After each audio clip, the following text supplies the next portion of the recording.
Hello dear students, स्वागत है आप सभी का किरोशा एकेडमी के इस ऑनलाइन यूट्यूब प्लेटफॉर्म पे। तो अगेन आप लोगों के लिए इंपॉर्टेंट एमसीक्यू जो आपके अपकमिंग एनसीएल स्टाफ नर्स का जो एग्जाम है वो डेट कभी भी एग्जाम की आ सकती है, तो उससे रिलेटेड इंपॉर्टेंट एमसीक्यू आपके लिए हैं।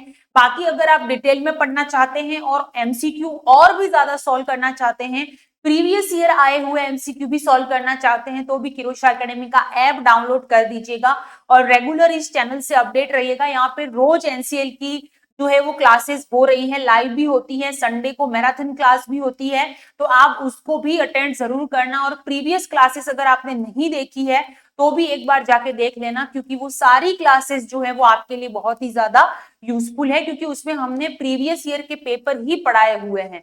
ठीक है ना, तो वो आप एक बार नहीं देखा है तो एक बार देख लीजिएगा। तो चलिए स्टार्ट करते हैं एमसीक्यू की सीरीज को। यहाँ पे आप लोग लाइक शेयर करते रहिएगा ज्यादा से ज्यादा, ताकि और भी स्टूडेंट जो है वो हमसे कनेक्ट हो जाए। तो चलिए स्टार्ट करते हैं। पहला एमसीक्यू आपके सामने है, पढ़ना है और आंसर करना है क्या राइट आंसर रहेगा। और हाँ, सभी बच्चे आंसर जरूर करिएगा।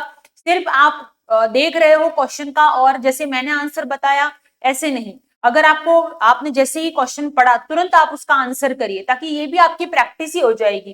ठीक है ना, तो आपका भी कॉन्फिडेंस लेवल बढ़ेगा। तो चलिए आंसर करिए। पहला क्वेश्चन है, which one among the following pair is not correctly matched. इनमें से कौन सा पेयर जो है वो करेक्टली मैच्ड नहीं हो रहा है, तो आंसर करिएगा क्या राइट आंसर यहाँ पे रहेगा। सेम क्वेश्चन मैं पहले भी आपको पढ़ा चुकी हूँ, क्योंकि ये इंपॉर्टेंट क्वेश्चन है इसीलिए यहाँ पे लिया है मैंने। तो दोबारा आप इसका आंसर करिएगा फटाफट से, क्या करेक्ट आंसर यहाँ पर आपका रहेगा। सो देखिए यहाँ पे पूछा गया है कि कौन सा करेक्टली मैच्ड जो है वो यहाँ पे नहीं है। तो देखिए पायरोसिस, हार्ट बर्न जो होता है उसी को हम पायरोसिस बोलते हैं। बिल्कुल सही बात है। प्रेगनेंसी में ये कॉमन होता है, बिकॉज यूट्रस ग्रो करता है, जिसकी वजह से लोअर इसोफेगियल जो स्फिंक्टर है वो रिलैक्स होता है, जिसकी वजह से ये कंडीशन देखने को मिलती है। तो ये तो करेक्टली मैच है। बॉर्बोगेमी sound hyper active vowel sound होते हैं। जब कभी आप भूखे होते हो, स्टारवेशन होता है, फास्टिंग में रहते हो, तब बोर्बोगेमी साउंड आपको सभी को सुनाई देते हैं जब आपको भूख लगती है। ठीक है, तो ये बिल्कुल करेक्ट चीज है। सिटोरिया, फेटी, फाउल स्मेलिंग स्टूल, माल एब्जॉर्प्शन अगर हो रहा है, एब्जॉर्प्शन प्रॉपर तरीके से नहीं हो रहा है, माल एब्जॉर्प्शन सिंड्रोम जो होता है, इसके अंदर आपको स्टिटोरिया देखने को मिलता है। नेक्स्ट, टिनेस्मस का नाम आपने सुना होगा पहले। अगर कोई पर्सन है जिसको कॉन्स्टिपेशन वगैरह हो रहा है, ठीक है ना, तो कॉन्स्टिपेशन हो रहा है तो ऐसे पर्सन के अंदर टिनेस्मस देखने को मिलता है। यहाँ पे टेरी स्टूल इसका करेक्ट मैच नहीं है। टेरी स्टूल को हम मलीना के नाम से भी जानते हैं। जो अपर जीआई ब्लीडिंग अगर होती है, या कौन सी ब्लीडिंग, अपर जीआई ब्लीडिंग अगर हो रही है, तो आपको टेरी स्टूल जो है वो देखने को मिलेगा। तो यहाँ पे करेक्टली मैच्ड टिनेस्मस नहीं होगा, तो सी यहाँ पे हमारा राइट आंसर रहेगा। आगे बढ़ते हैं। अगला सवाल है आपके लिए, ए 10-year-old child with road traffic accident RTA having multiple lacerated wound has reported to the emergency department for tetanus prophylaxis. The child has not received any tetanus vaccine in the past. Past में कोई tetanus की vaccine उसने नहीं ली है और road traffic accident हुआ है, तो ऐसी सिचुएशन में क्लोस्ट्रीडियम टिटैनी जो है वो होने के चांसेस होते हैं, टिटनस होने के चांसेस होते हैं। इसीलिए टिटनस का जो है वो लगाना बहुत इंपॉर्टेंट होता है। चलिए देखते हैं कौन सा टिटनस का क्या लगाते हैं। देखिए, तो what will be your recommendation for management in the emergency room. Emergency room में आप क्या मैनेजमेंट करेंगे, ये पूछा गया है। 4 ऑप्शन है आपके पास में, आंसर करिएगा क्या राइट आंसर रहेगा एवरीवन। चलिए सभी आंसर करिएगा कि टिटनस वैक्सीन पहले लगाया गया नहीं है पास्ट में, और इसको रोड ट्रैफिक एक्सीडेंट हुआ है। टिटनस तो लगाना ही पड़ेगा, लेकिन टिटनस किस तरीके, कौन सा टिटनस लगाएंगे। तो देखिए, टिटनस टॉक्सोइड और वुंड डेब्रिडमेंट करेंगे नहीं, हमें तुरंत असर करे वैसा हमें इम्यूनाइजेशन चाहिए। तो यानी कि जैसे ही, क्योंकि अगर रोड ट्रैफिक एक्सीडेंट हुआ है और क्लोस्ट्रीडियम टिटैनी अगर हुआ है, ठीक है, तो ऐसी सिचुएशन में हमें जितना ज्यादा जल्दी असर करे वैसा चाहिए। तो वैसा कौन सा होगा, इम्यूनोग्लोबुलिन। ठीक है, तो टिटनस का इम्यूनोग्लोबुलिन करेंगे, वुंड डेब्रिडमेंट करेंगे, ताकि नेक्रोसिस वगैरह अगर हुआ है तो उसको क्लियर कर पाए। और टिटनस टॉक्सोइड भी देंगे, लेकिन टिटनस टॉक्सोइड के साथ में टिटनस इम्यूनोग्लोबुलिन देना इंपॉर्टेंट होता है। बाकी ओरल पेनिसिलिन नहीं देना है यहाँ पे अभी, ठीक है। ओरल पेनिसिलिन ये भी गलत ऑप्शन है, तो बी यहाँ पे हमारा सही जवाब रहेगा। नेक्स्ट आगे बढ़ते हैं, अगला क्वेश्चन है 4-year-old child with acute lymphocytic leukaemia, its blood cancer. Child most common child में ये ALL होता है। On chemotherapy, report to the outpatient department with suspected aspergillosis. The common site of involvement are. Answer करिएगा, क्या right answer यहां पर रहेगा? Aspergillosis, तो देखिए एस्परजिलोसिस एक तरह का फंगल इन्फेक्शन है। पहले तो मैं ये क्लियर कर दूं, एस्परजिलोसिस जो होता है एक तरह का फंगल इन्फेक्शन है, फंगल अपॉर्चुनिस्टिक फंगल इन्फेक्शन होता है, ठीक है ना। और जिसके अंदर आपके जो कि एस्परजिलस का अगर इन्फेक्शन हुआ है तो उसको एस्परजिलोसिस जो है वो देखने को मिलता है। चलिए आंसर करिएगा, क्या करेक्ट आंसर रहेगा? और ये एस्परजिलोसिस फंगल इन्फेक्शन होता है कॉमनली इम्यूनो कॉम्प्रोमाइज्ड जो पेशेंट होते हैं, यानी कि कैंसर वाले हो गए, जिनको कीमोथेरेपी चल रहा है, इम्यूनोथेरेपी चल रहा है, तो ऐसे रेडिएशन थेरेपी करवाते हैं, तो ऐसे पर्सन के अंदर ये ज्यादा स्प्रेड होता है क्योंकि उनकी इम्यूनिटी जो होती है वो इतनी नहीं होती है। तो आंसर करिएगा। और नॉर्मली इम्यूनो कॉम्प्रोमाइज्ड पेशेंट में फीवर, चेस्ट पेन वगैरह, ठीक है, कफ हो गया, ये चीजें जो हिमोप्टेसिस, नेजल ऑब्स्ट्रक्शन, ये सारी चीजें इसमें देखने को मिलती है एस्परजिलस में। अगर इसको अर्ली ट्रीट नहीं किया गया, इसीलिए इनिशियली जो ये रहता है वो साइनस वगैरह होता है, उसको अफेक्ट करता है। क्लियर है? साइनस हो गया, लंग्स हो गया, उसको ये ज्यादा अफेक्ट करता है। कैसे?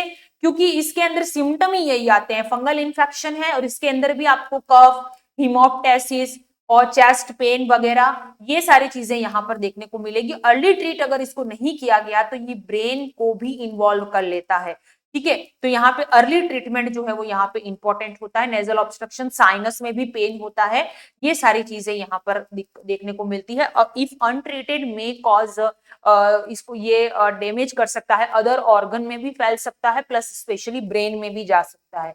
इसीलिए साइनसेस एंड लंग्स ये दोनों जी चीज होती है, कॉमन साइट होती है इन्वॉल्वमेंट की। अगर ज्यादा हो जाए तो ब्रेन तक पहुंचेगा, ठीक है। बाकी साइनस और लंग्स जो रहते हैं इसकी कॉमन होता है। नेक्स्ट है A 2-year child present with a pediatric surgery, OPD with complaint of abdominal pain and blood in urine. Abdominal pain हो रहा है, blood आ रहा है यूरिन में। His mother notice an abdominal mass while bathing him. जब उसको नहलाती है तो उसको लगता है कि कोई मास जैसा कोई लग रहा है एब्डोमेन के ऊपर, ठीक है। तो examination reveal left flank mass, left hemi hypertrophy and anardia. The most commonly diagnosis of the abdominal lump is abdominal lump दिखने को मिल रहा है, तो इनमें से कौन सा होगा? आंसर करिएगा, क्या राइट आंसर रहे। तो देखिए ये क्या होता है, ये जो कंडीशन है यहाँ पे बताई गई है, 2 साल का बच्चा है, ब्लड इन यूरिन आ रहा है, एब्डोमिनल पेन है, और ये कुछ कंजेनिटल एबनॉर्मलिटी होती है जैसे कि हेमी हाइपरट्रॉफी और एनार्डिया, ये सारी चीजें होती है, इसके साथ में ये एसोसिएटेड होता है। और इसमें फ्लैंक पेन भी होता है लेफ्ट साइड, ठीक है ना, फ्लैंक पेन वगैरह एक मास जैसा दिखेगा। तो ये सारी चीजें जो होती है वो विम्स ट्यूमर में देखने को मिलती है, जिसको हम नेफ्रोब्लास्टोमा भी बोलते हैं। क्या बोलते हैं? नेफ्रोब्लास्टोमा, ठीक है, नेफ्रोब्लास्टोमा भी बोलते हैं, या फिर हम विम्स ट्यूमर भी हम इसको बोलते हैं। किडनी के अंदर ये ट्यूमर होता है, ठीक है। इसको हम अर्ली ट्रीटमेंट हम लोग अगर अर्ली पता करें, ठीक है, तो इसके अंदर अदर ऑर्गन में स्प्रेड होने से, इन्फेक्शन होने से हम लोग इसको जो है वो रोक सकते हैं। अर्ली डायग्नोसिस एंड ट्रीटमेंट, इसमें सर्जरी, कीमोथेरेपी, रेडिएशन थेरेपी, ये सारी चीजें हम करके सपोर्टिव केयर दे सकते हैं बच्चे को, ठीक है। तो यहाँ पे करेक्ट आंसर क्या रहेगा? ए, विम्स ट्यूमर। न्यूरोब्लास्टोमा नहीं होगा, न्यूरोब्लास्टोमा ब्रेन के अंदर किसी प्रकार का कोई ट्यूमर होता है तो हम बोलते हैं। पॉलीसिस्टिक किडनी यहाँ पे नहीं है। कंजेनाइटल हाइड्रोनेफ्रोसिस भी यहाँ पर नहीं है कि किडनी के अंदर कोई प्रॉब्लम है, ऐसा नहीं है। विम्स ट्यूमर यहाँ पे करेक्ट आंसर रहेगा। Next 7 month old, weight 4 kg है। ये विम्स ट्यूमर का क्वेश्चन हमेशा एग्जाम में आता है, काफी ज्यादा इंपॉर्टेंट है। इसमें सपोर्टिव केयर देते हैं, ये याद रखिएगा। Radiation, occupation, sorry radiation, chemotherapy और ये सारी चीजें इसके अंदर दी तो चलिए आंसर करिएगा 7 मंथ ओल्ड इन्फेंट है, वेट 4 kg है, ब्रॉड विथ कंप्लेन ऑफ लूजफुल vomiting for 3 days after initial stabilization, oral zinc for 2 weeks is advised. The daily dose of elemental zinc as per national guideline should be. National guideline के तहत zinc का कितना dose oral rehydration therapy में देते हैं? इसका मतलब ये होता है कि अगर कोई बच्चा है जिसको डायरिया हो रहा है, परसिस्टेंट डायरिया हो रहा है, सीवियरिटी के साथ में डायरिया हो रहा है, तो उसको ओआरएस के साथ में जिंक भी बड़ा इंपॉर्टेंट है। क्यों? क्योंकि जिंक क्या करता है, ओआरएस में क्या होता है, इलेक्ट्रोलाइट होते हैं, ग्लूकोज होता है, जिसकी वजह से वो पेशेंट के इलेक्ट्रोलाइट को बैलेंस करता है। लेकिन जिंक जो होता है वो डायरिया की सीवियरिटी और ड्यूरेशन को कम करता है, इसीलिए जिंक देना बहुत इंपॉर्टेंट होता है और देते भी हैं। इसको 14 डेज का पूरा कोर्स होता है जिंक का, जो ओरल रिहाइड्रेशन थेरेपी में हम लोग देते हैं। 20 mg 14 डेज तक बच्चे को देते हैं, तो ये याद रखिएगा आप, बहुत इंपॉर्टेंट है। 20 mg जो रहेगा आपके 6 मंथ से ओल्डर, 6 मंथ के बड़े बच्चों के लिए 6 मंथ से लगा के 5 ईयर तक के बच्चों के लिए रहता है। अगर लेस देन 6 मंथ बच्चा है, यानी कि छोटा बच्चा है, यंगर देन 6 मंथ, तो उसमें 10 mg देते हैं। ये दोनों डोज याद रखना है, अकॉर्डिंग टू WHO ये डोज दिए गए हैं। नेक्स्ट है यहाँ पे, a term baby born to the mother who has given a history of substance abuse during pregnancy is admitted in NICU, neonatal intensive care unit. Which one of the following is true regarding the management of this baby? ठीक है, mother है जो कि substance abuse थी pregnancy के time पे, ठीक है ना, यानी कि कोई सब्सटेंस लेती होगी, जैसे अल्कोहल वगैरह हो गया, कोई भी सब्सटेंस हो सकता है, ठीक है, तो जिसकी वजह से बच्चे के अंदर सिम्टम तो आएंगे ही सही, ठीक है। तो इसी के बारे में क्वेश्चन पूछा गया है, आपकी मैनेजमेंट कैसे करोगे बेबी को, आंसर करें। तो देखिए यहाँ पे अगर सब्सटेंस एब्यूज था, ठीक है, तो जो बच्चा है, ठीक है, अगर सब्सटेंस एब्यूज था तो जो बच्चा है उसके अंदर भी सिम्टम तो आएंगे ही, सिर्फ विड्रॉल सिम्टम आते हैं, क्लियर, क्योंकि रेगुलरली जब बच्चा माँ के पेट में था तो उस टाइम पे तो सब नॉर्मल चल रहा था, क्योंकि ये सब्सटेंस ले जरूर रही थी, लेकिन उसका असर किसको हो रहा था, बच्चे को, फिटस को हो रहा था, ठीक है। तो यहाँ पे बच्चे के जन्म के बाद में नियोनेटल एब्सेंटीज सिंड्रोम इसमें देखने को मिलता है।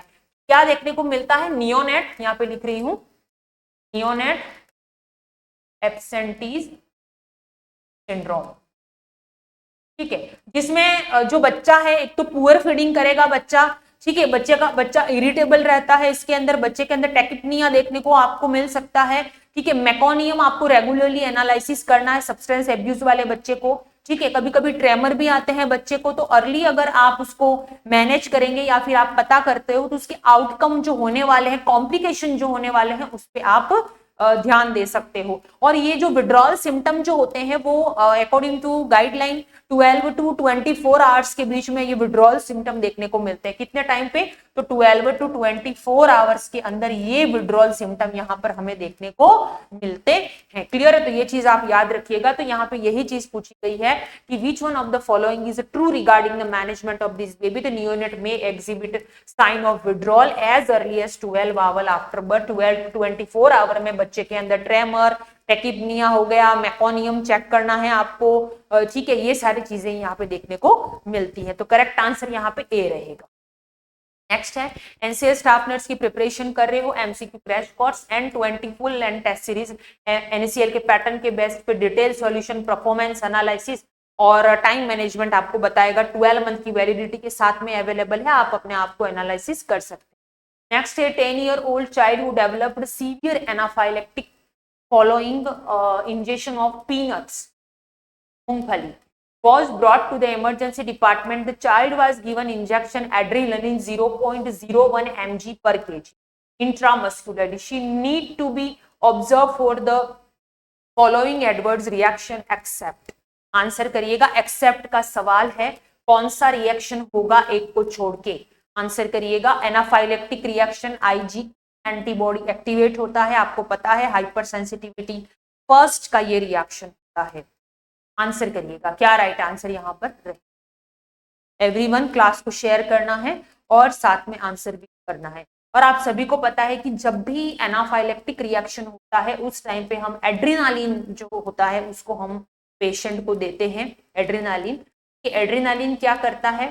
तो एड्रेनालिन जो रहता है, वैसे तो हाइपोटेंशन अगर किसी पर्सन में होता है तो उसमें भी रिवर्स करने के लिए और एनाफाइलेक्टिक रिएक्शन जब होता है तो उसको कम करने के लिए हम एड्रेनालिन को इंजेक्ट करते हैं। तो यहाँ पे एक्सेप्ट पूछा गया है कि कौन सा नहीं होगा। एडवर्स रिएक्शन में पूछा गया है एड्रेनालिन का एडवर्स रिएक्शन। तो एड्रेनालिन का एडवर्स रिएक्शन जब होता है तो टेकिकार्डिया होता है, ट्रेमर होता है, इरिटेबिलिटी होता है, लेकिन हाइपोटेंशन नहीं होता है, हाइपरटेंशन। हाइपोटेंशन को तो ट्रीट करने के लिए हम इसकी हेल्प लेते हैं, हाइपरटेंशन यहाँ पर देखने को मिलेगा, इसीलिए यहाँ पे हमारा करेक्ट आंसर हाइपोटेंशन। नेक्स्ट है an 8-year-old child met with a road traffic accident. On assessment was found to have weak central pulse, okay, absent peripheral pulse and bradycardia. The systemic response of the child is, ऐसा क्यों हो रहा है कि बच्चे के अंदर central pulse जो रहती है वो बहुत ही वीक हो रही है, पेरिफेरल पल्स एब्सेंट है बिल्कुल, और ब्रेडिकार्डिया हो रहा है बच्चे। ठीक है, तो क्या होगा, आंसर करिएगा। तो देखिए जब किसी ये शॉक के सिम्टम वैसे आते हैं, शॉक जब भी होता है पेशेंट, तो उस टाइम पे क्या होता है आपको पता है, टेकिकार्डिया होता है बिकॉज ऑफ शॉक जब होता है तब, क्योंकि अर्ली ब्लड लॉस होता है। लेकिन अगर सीवियर ज्यादा ब्लड लॉस हो जाता है तो हमारी बॉडी कंपनसेटरी मैकेनिज्म यूज करती है, और कंपनसेटरी मैकेनिज्म यूज करने के लिए वो क्या करती है, फिर वापस से हाइपोटेंशन हो जाता है, ब्रेडिकार्डिया होता है, सेंट्रल पल्स वीक हो जाती है, पेरिफेरल पल्स जो रहती है वो आपको एब्सेंट दिखाई देती है, कूल एक्सट्रीमिटी दिखाई देती है। तो ये सारे सिम्टम जो होते हैं वो शॉक के ही सिम्टम होते हैं। कब आते हैं, जब ब्लड लॉस जो है वो 45% से ज्यादा हो जाता है, उस टाइम पे यहाँ पे होता है। बाकी मॉडरेट में नहीं, माइल्ड में भी नहीं, वेरी मिनिमल ब्लड लॉस में भी इतना नहीं होता है। लेकिन अगर सीवियरिटी, ब्लड लॉस की सीवियरिटी बढ़ेगी तो वापस रिवर्स सिम्टम आते हैं, जिसके अंदर आपको ये सब चीजें जो है वो देखने को मिलती है। बाकी जनरली आपको पता है कि टेकिकार्डिया इसमें देखने को मिलता है आपको in the case of shock वाले पर्सन के अंदर। ठीक है, तो यहाँ पे उल्टा है, ऐसी चीजें आपको देखने को मिलेगी, क्योंकि ब्लड लॉस जो है वो बहुत ज्यादा हो जाता है, तब आपको bradycardia, weak central pulse, peripheral pulse, altered level of consciousness, cool extremity, ये सारी चीजें यहाँ पर देखने को आपको मिलेंगी। क्लियर है? तो आई होप आपको समझ में आ रहा होगा यहाँ पे कि क्या हम लोग यहाँ पे पढ़ रहे हैं। ठीक है, तो आगे बढ़ते हैं, क्योंकि पुअर परफ्यूजन होता है जिसकी वजह से ये चीज। नेक्स्ट है, which one of the following statement is not correct in relation to nursing care of a child with a skeletal traction? skeletal traction लगाया हुआ है, ठीक है, कौन से नर्सिंग केयर में हम शामिल नहीं करेंगे, किस चीज को, आंसर करिएगा। क्या करेक्ट आंसर है? तो स्केलेटल ट्रैक्शन जो होता है वो जब लगाते हैं, सबसे इंपॉर्टेंट चीज स्केलेटल ट्रैक्शन में आपने सुना होगा पिन साइट केयर, बहुत इंपॉर्टेंट होता है इन्फेक्शन को प्रिवेंट करने के लिए। पिन साइट केयर कई बार एग्जाम में क्वेश्चन आया है, स्केलेटल ट्रैक्शन अगर लगा हुआ है तो पिन साइट केयर इंपॉर्टेंट होती है। तो देखिए स्पेशल पिन साइट केयर हम करेंगे। नेक्स्ट है lifting the weight while repositioning child. नहीं, उस वेट को आपको हिलाना नहीं है बिल्कुल भी, विदाउट फिजिशियन के ऑर्डर के अगर आपने इस वेट को हिलाया तो वो ट्रैक्शन जो है वो फिर गलत इफेक्ट डालेगा, इसीलिए आपको उसको हिलाना नहीं है, ट्रैक्शन जैसे है वैसे ही रहेगा। क्लियर है? तो ऐसा नहीं करना है कि पेशेंट उठ रहा है, इधर जा रहा है तो हम उसको लिफ्ट कर ले, नहीं, ये पेशेंट केयर में नहीं आता है। Weight to hang freely, yes, freely hang होता है, और emphasize body alignment and shoulder, hip and leg, बिल्कुल बॉडी का अलाइनमेंट प्रॉपर होना चाहिए। ठीक है, पिन साइड केयर ऐसे ये स्केलेटल ट्रैक्शन में इंपॉर्टेंट होता है। बाकी रीपोजिशनिंग के टाइम पे आपको ट्रैक्शन को नहीं हिलाना है विदाउट फिजिशियन ऑर्डर। ठीक है, तो यहाँ पे ये नर्सिंग केयर में नहीं। Next, a predominant form of play among preschooler where they practise role and identity modelled by the member of their family and society. Answer करिएगा, प्री स्कूलर जो बच्चा होता है, ठीक है, प्री स्कूलर जो बच्चे होते हैं उसके अंदर किस टाइप का, जो प्री स्कूलर यानी कि 3 से 6 साल के बच्चे, 3 to 6 ईयर के जो बच्चे होते हैं, जिसको हम प्री स्कूलर वाले बच्चे बोलते हैं, किस टाइप की चीजें वो करते हैं, किस टाइप का खेल वो खेलना उनके लिए अच्छा रहेगा, फैमिली, सोसाइटी, ताकि उनका कॉग्निटिव डेवलपमेंट बढ़े, उनका स्किल जो है वो डेवलप हो जाए, किस टाइप का प्ले वो खेलते हैं। यस, तो वो जो बच्चे होते हैं प्रिटेंड प्ले खेलते हैं जिसमें उसका कॉग्निटिव डेवलपमेंट होता है। इसका मतलब होता है फैमिली, सोसाइटी, इन सबको देख के कुछ चीजें सीखना। ठीक है, वो होता है प्रिटेंड प्ले, और वो 3 से 6 साल के बच्चे ही करते हैं। सामने वाला जो कर रहा है वो चीज करने की कोशिश करते हैं, तो ऐसे बच्चे इसमें होते हैं। पैरेलल प्ले जो रहता है, टोडलर खेलते हैं, यानी कि एक कोई दोनों सेपरेट खेलते हैं, एक कोई ब्लॉक्स बना रहा है, टावर बना रहा है, तो सामने वाला सेम बनाएगा, साथ में नहीं खेलेंगे लेकिन सामने वाला भी सेम चीज बनाता है, this is called parallel play. तो ये टोडलर खेलते हैं। Next, a mother has visited the health and wellness center with a 2-month-old unimmunized child. What vaccine should be given to the अनइम्यूनाइज्ड बच्चा है, कौन सी वैक्सीन देनी चाहिए? आंसर करिएगा। तो देखिए 2 मंथ का बच्चा है, इम्यूनाइजेशन अभी तक हुआ नहीं है बच्चे के अंदर, ठीक है, तो कौन सी वैक्सीन हम लोग लगाएंगे? आंसर करिएगा आप लोग सभी। क्या करेक्ट आंसर यहाँ पर रहेगा? Everyone yes. तो देखिए बीसीजी पेंटावेलेंट ओपीवी, एमएमआर 15 महीने में लगता है, गलत हो जाएगा। मीजल से 9 मंथ में लगता है, सिर्फ इससे काम नहीं चलेगा। रोटा वायरस डायरिया से प्रिवेंट करता है। आईपीवी जो होता है वो भी हमें लगाना है, ओपीवी भी हम देते हैं ओरली। पेंटावेलेंट वैक्सीन जो होता है वो भी हमें देना इंपॉर्टेंट है इस टाइम पे, ठीक है, क्योंकि उसमें हेपेटाइटिस बी वगैरह, डीपीटी हो गया, हेपेटाइटिस बी हो गया, ये चीज भी यहाँ पर इंपॉर्टेंट है। और बीसीजी अगर जन्म से नहीं लगाया तो दे सकते हैं, तो यहाँ पे 1 साल तक बीसीजी आप दे सकते हो, तो यहाँ पे ए करेक्ट आंसर यहाँ पर रहेगा। क्लियर है? और आगे बढ़ने से पहले एक और चीज मैं आपको यहाँ पर बताना चाहती हूँ प्ले के बारे में, क्योंकि इंपॉर्टेंट है एग्जाम के पॉइंट ऑफ व्यू से। एग्जाम में भी आपके पूछे जाते हैं, तो आपको सारे कुछ इंपॉर्टेंट जो प्ले हैं उनके बारे में पता होना चाहिए। तो मैं यहाँ पे लिख रही हूँ 0 to 1 ईयर के जो बच्चे हैं, solitary play, solitary play, alone, अकेले खेलना बच्चे पसंद करते हैं। उसके बाद में आपके 1 to 3 ईयर टोडलर जो होते हैं, अभी मैंने बताया था आपको 1 to 3 ईयर के जो बच्चे होते हैं वो पैरेलल प्ले खेलते हैं। पैरेलल प्ले, पैरेलल यानी कि अलग अलग खेलेंगे, दोनों एक दूसरे के सामने ना देखते हुए प्ले करते हैं, ये टोडलर प्ले विदाउट इंटरेक्शन करते हैं। तीसरा जो होता है प्री स्कूलर बच्चे, यानी कि एसोसिएटेड,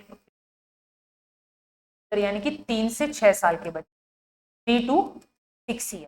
3 to 6 ईयर के जो बच्चे होते हैं which is play associated play, associated, जिससे उनका कॉग्निटिव डेवलपमेंट वगैरह इंक्रीज होता है, तो वैसे प्ले वो खेलते हैं। 6 से 12 साल के बच्चे जो होते हैं, 6 से 12 साल के बच्चे कोऑपरेटिव प्ले खेलते हैं, कोऑपरेटिव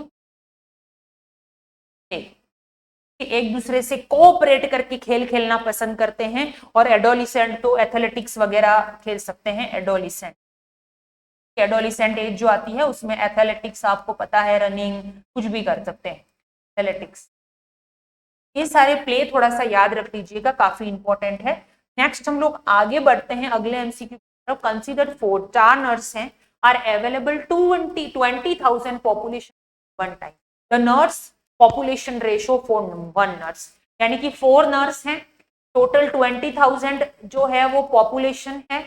अब एक नर्स के पास कितने पेशेंट आएंगे, कितनी पॉपुलेशन आएगी? बहुत सिंपल सा सवाल है, ठीक है। तो यहाँ पे करेक्ट आंसर क्या रहेगा आपका कि एक 4 की टेबल जब आप बोलोगे तो हम लोग यहाँ पे आंसर करेंगे, मैं यहाँ पे बता देती हूँ आपको, 20,000 को हम मल्टीप्लाई करेंगे, डिवाइड करेंगे, सॉरी, साथ में 4 के साथ, क्या आंसर आएगा 5,000। यहाँ पे करेक्ट आंसर हमारा क्या होगा 1:5,000। बहुत सिंपल है, बी करेक्ट आंसर यहाँ पर रहेगा, ठीक है।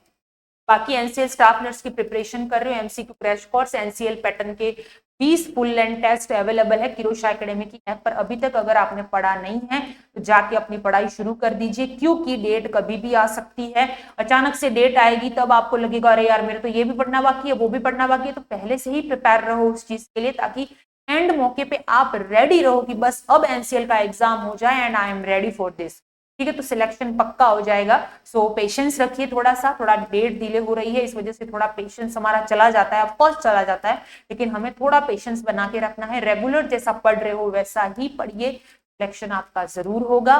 बाकी रोज क्लासेस होती हैं, इस पे जरूर आप अटेंड कीजिएगा क्लासेस, मैराथन क्लास भी करिएगा, अगर आपने पीछे देखी है तो वो भी देख लीजिएगा। मिलते हैं नेक्स्ट क्लास में, तब तक के लिए थैंक यू वेरी मच।